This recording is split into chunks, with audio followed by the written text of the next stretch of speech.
She sent me a 5-page relationship contract outlining my flaws and required duties. I smiled. I'm glad we're getting organized. Then I signed it, but not before adding my own clause that any breach of contract on her part would result in a $10,000 fine. Then I, 30 male, work in corporate compliance. My entire job is reading the fine print. I find loopholes, I assess risk, and I document everything. I am by nature a meticulous person. My girlfriend, Corinne, 28, is not. She's a visionary, a life coach, a content creator. She lives on vibes. For 3 years it sort of worked. I was the anchor, she was the balloon. We got engaged about a month ago, or rather I proposed, and she said, absolutely. But we need to optimize. Optimize. That's her favorite word.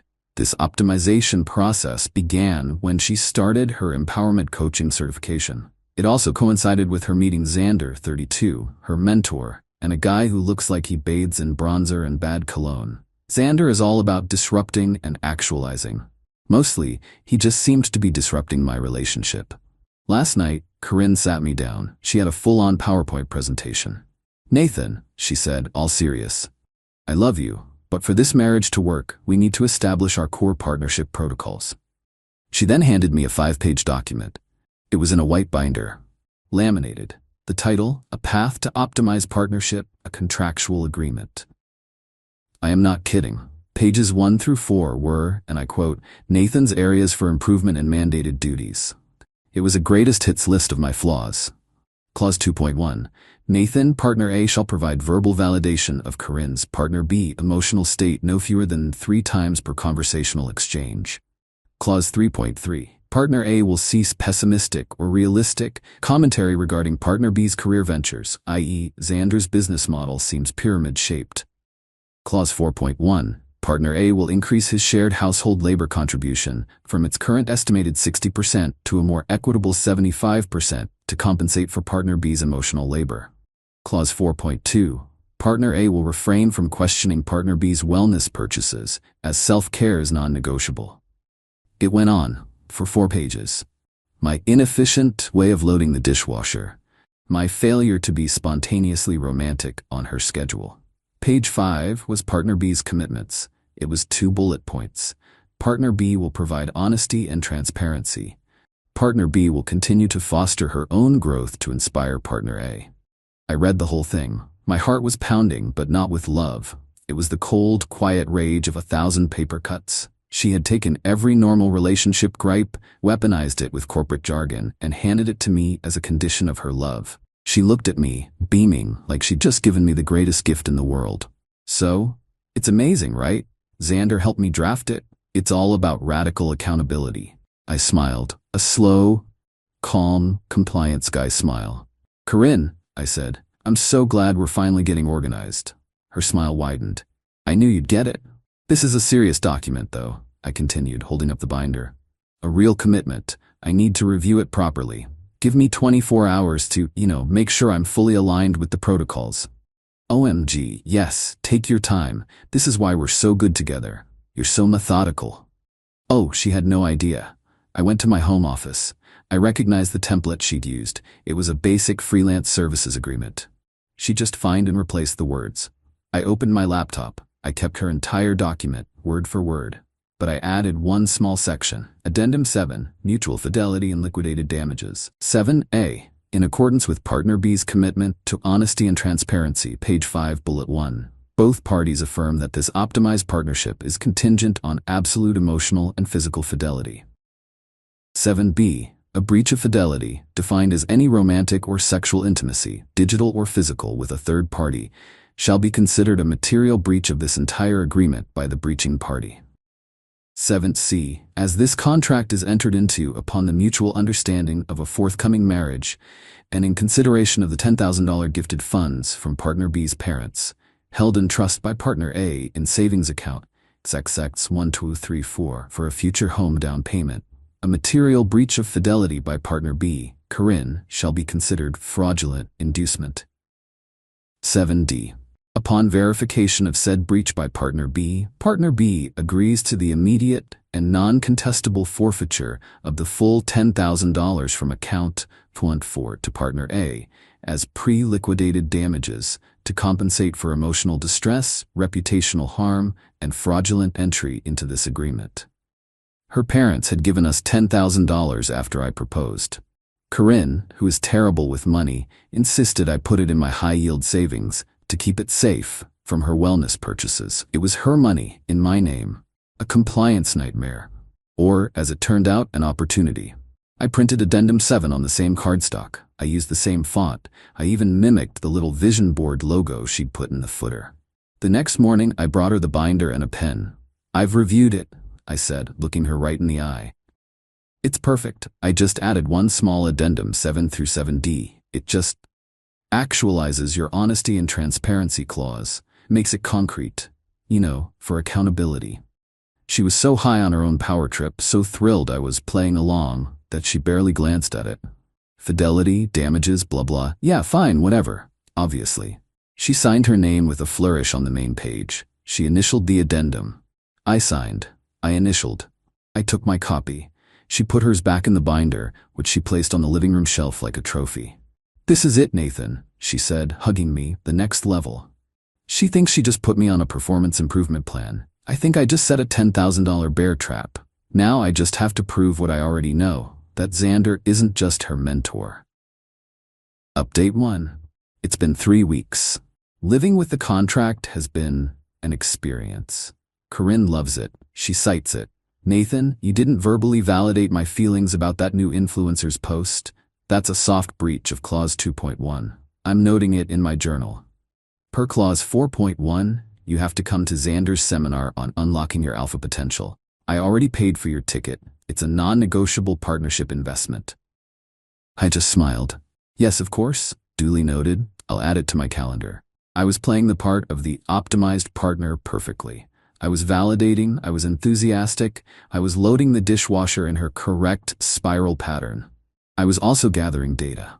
I'm a compliance guy. I don't need a PI. I just follow the data trails. Corinne is sloppy. She leaves her separate credit card statements on the desk. Last week, a charge for the Gilded Lily, a notoriously expensive cocktail bar.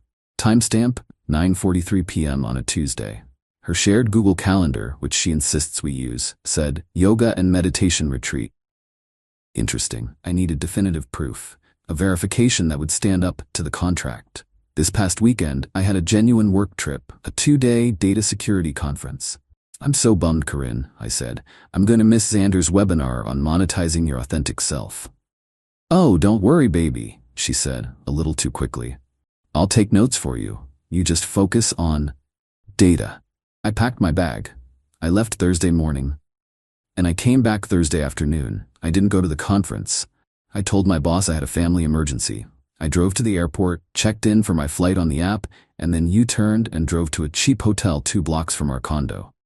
I sat there, and I watched. We share our locations. For safety, she'd insisted. I think it was so she could track me.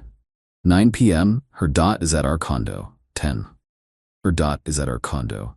Her dot is moving. It moved across town. It stopped at a new, trendy apartment building. Xander's building. I knew from the address on his seminar flyers. Her dot stayed there, all night. My hands were shaking. It's one thing to know, it's another to see the little blue dot not moving. I didn't sleep, I just watched. At 7:15 a.m., her dot started moving again, straight back to our condo. I Ubered home. I got there 10 minutes before her. She walked in, glowing. "Oh hey, I thought you were in." "Flight got canceled," I said. "Family emergency. Resolved." "Oh, well good." She seemed jittery. I went for an early morning run, cleared my head." "A run? In your good jeans and a full face of makeup?" The smile froze. "What? You must be exhausted," I said, walking to my office. "It's hard work, fostering your own growth." "Nathan, what are you talking about?" she said, following me. That annoyed, "You're being paranoid" voice was back. I sat at my desk. I opened my laptop. "I'm talking about our contract," I said. "I'm afraid you're in material breach." "What? I'm in breach? I've been a perfect partner. You're the one who... You're in breach of Addendum 7.A, B, and C, the fidelity clause." "I have no idea what you mean." She crossed her arms. "You're just trying to get out of your duties in Section 3. "Am I?" I logged into my bank. "Corinne, where were you last night at 10:30 p.m. "I was here. I was meditating." "That's funny. Because your Google timeline location puts you at Xander's address all night long. The color drained from her face. That's a glitch. You know how buggy that thing is. Is it? Is it also a glitch that I walked over there this morning? That I filmed you and Xander kissing goodbye in his lobby? The video quality is excellent, 4K. Her entire body just deflated. The mask was gone. You followed me? She whispered.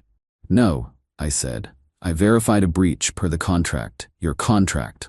I clicked a button on my bank's website. Transfer funds. What are you doing? I'm enforcing the contract. Per Addendum 7, I'm transferring the $10,000 from the Dext124 trust account to my personal checking account as pre-liquidated damages. I hit confirm. Transfer complete. That's when she snapped. You can't do that, she shrieked. It was primal. That's my parents' money. That's theft. I'm calling the police. Go ahead, I said, leaning back in my chair. I'd love for you to. Please show them the 5-page optimized partnership contract you drafted. Show them the addendum you initialed. Then, I'll show them the time-stamped video of you and Xander. Explain to them how I'm the one stealing, when I'm just executing the penalty clause you agreed to after you got caught cheating on me. She just stared at me, her mouth opening and closing. The reality was hitting her. She'd been out-paperworked. You tricked me. No, Corinne, you tricked me. You just weren't smart enough to read the fine print on your own stupid contract. My father will destroy you. He'll sue you. Great. He can talk to my lawyer. In the meantime, you're in breach. The contract is terminated. Get your stuff. I want you out by tonight. She let out a sound I can't even describe. Then her phone rang. It was Xander. She looked at it, looked at me, and burst into tears. This is far from over. Her father is a piece of work. This is going to get messy. Update 2. It's been a month of hell. But a very logical, well-documented hell. The dirty tricks began almost immediately. As predicted, Corinne's father, Alistair, got involved. Alistair is one of those guys who knows people and thinks all problems can be solved with a checkbook or a threat. I got a call from his lawyer within 48 hours. This guy was not a cheap small claims lawyer. This was a shark from a high-rise. Mr. Nathan's last name, the lawyer drawled. We represent Alistair, Alistair's last name, and his daughter, Corinne. We are calling to inform you that you are in illegal possession of $10,000. We are also informed that you are holding Miss Corinne's personal property hostage. Corinne had grabbed a suitcase, but left everything else. Her designer clothes, her laptop, all her life coach materials, a truly hideous $2,000 pink velvet couch she'd bought. I'm not holding it hostage, I said. She's free to pick it up. My clients do not feel safe retrieving the items. We demand you return the $10,000 immediately, plus an additional $15,000 in damages for emotional distress and coercive control. Once that sum is paid, we will discuss the retrieval of her property. Coercive control? I almost laughed. She wrote the contract. A contract written under duress, which she then doctored with a punitive, unconscionable clause. It's extortion, plain and simple. We have a draft of the lawsuit ready to file. He was trying to scare me, and damn it, it worked. I was rattled. This is not my world. I'm a compliance guy, not a litigator. Unconscionable. Extortion. These are scary words. I hung up and did the one thing I had to do. I got a lawyer. I found a guy, Jonas, who specializes in messy domestic disputes. He cost $5,000 just for the retainer. I sat in his office, feeling stupid, showing him the laminated binder. He read the whole thing. He read my addendum. He looked at me. Mr. Nathan's last name? This is the weirdest damn thing I've ever seen. Am I screwed? Jonas leaned back. You're not. This isn't an enforceable contract in the traditional sense. A judge would laugh at Clause 2.1. But it's a signed agreement between two adults regarding a specific sum of money held in trust with a specific written condition for its disposition. It shows intent. Her father's lawyer is 90% bluster. They're trying to bully you into folding. So what do? We stop talking about the money, Jonas said, a slow smile spreading. We start talking about the property. They want to use her stuff as leverage? Fine, we'll play by the real rules. This is where the revenge part gets methodical. Corinne and Alistair were playing hardball. They refused to schedule a pickup. They were trying to use her abandoned property as leverage to get the $10 back. "We will not retrieve the items until the $25,000 is paid," their lawyer wrote in a formal letter. "So I'm her free storage unit," I said to Jonas. "Not for long," he replied. Jonas drafted a new letter. It was sent via certified mail to Corinne at her father's address and to her lawyer. "Dear Miss Corinne's last name, per our state civil code regarding abandoned property, you are hereby notified that your personal belongings remain at my address. You have 15 days from the receipt of this notice to schedule and retrieve your items. If you fail to do so by date 15 days out, the property will be legally deemed abandoned, and our client will dispose of it at his discretion, charging any associated costs to you." They ignored it. I could just feel their arrogance. They thought it was a bluff. They thought they were the ones with the power, that they'd just sue me and win. The 15-day deadline passed. Silence. "Okay, Jonas," I said. "Now what?" "Now," he said, "you get rid of it, but you do it by the book." I spent an entire weekend on it. It was the most cleansing, satisfying, and deeply petty work of my life. I inventoried everything, every single thing. Life coach textbooks and journals. Bagged. Designer dresses, shoes, bags. All photographed, itemized, and hauled to a high-end consignment shop. The shop pays you when items sell. Her laptop, personal hard drives, and journals, the actual personal stuff, packed into 3 boxes, labeled, and taken to a bonded, climate-controlled storage unit. $50 a month. Her makeup, her wellness supplements, her 30 different water bottles, trashed. The hideous $2,000 pink velvet couch, sold on Facebook Marketplace for $400 cash to a very excited college student. Total cost for the moving van, the storage unit, first month's fee, and disposal, $350. Total gain from consignment, pending, and couch, $400 plus. It was done. My condo was mine again. Final update. The fallout was spectacular. About a week after I'd disposed of the property, Jonas got a panicked, furious call from Alistair's lawyer. "My client is prepared to schedule the pickup of her property," the shark said. "Contingent, of course, on the return of the $10,000. "Oh, there's been a misunderstanding," Jonas said, and I could hear the smile in his voice. He had me on speaker. "As per our certified notice dated date, which your client received and ignored, the property was deemed legally abandoned." Silence. "What?" "My client has already disposed of the property, as was his legal right. The clothing was taken to consignment. The furniture was sold to cover disposal costs. The personal effects are in a storage unit. We've already sent your office the final invoice. Your client owes Mr. Nathan Zlaim $350 for the removal, though the $400 from the couch sale covered it. We'll call it even." The lawyer lost it, started screaming about bad faith and destruction of property. Jonas just said, "You were served. Your client was served. You ignored a certified legal notice. That's on you. You have a good day, counselor." And he hung up. They had fatally overplayed their hand. They thought they were playing poker. I was just following the state's how-to guide on abandoned tenant property. They lost their only leverage. They filed the lawsuit anyway. Theft, extortion, intentional infliction of emotional distress. They were furious about the property, claiming it was worth over $50,000. We went straight to mediation. The mediator, a retired judge, looked at the case for about 10 minutes. Alistair and Corinne were there. Corinne looked awful. Xander was nowhere to be seen. Big surprise, Lee Mayo. He was gone the second the money drama started. Alistair's lawyer. "This contract is a joke. It's unconscionable. He stole $10,000 and then destroyed his daughter's life." Jonas, he didn't steal anything. He enforced a penalty clause she wrote into their lives. She created this world of contracts and clauses. My client just happened to be better at it. And as for the property, here is the certified mail receipt. They ignored it. It's abandoned. We are, however, willing to give Miss Corinne the key to the storage unit holding her laptop and journals as a sign of good faith. The mediator looked at Alistair. "So? You're suing him for $75,000, but your client ignored a legal notice that cost her $50,000 in property? And you're also admitting she's the one who drafted the initial contract?" Alistair's lawyer started to bluster. The mediator cut him off. "I suggest you all walk away, right now. This was the deal. A full, mutual walk-away. I keep the $10,000. Corinne's claims for her destroyed property are dropped. Corinne's emotional distress claim is dropped. I hand over the key to the storage unit. I provide the info for the consignment shop. Alistair was purple. He had spent way more than $10 on his shark lawyer, only to be told to walk away with nothing. Corinne was sobbing.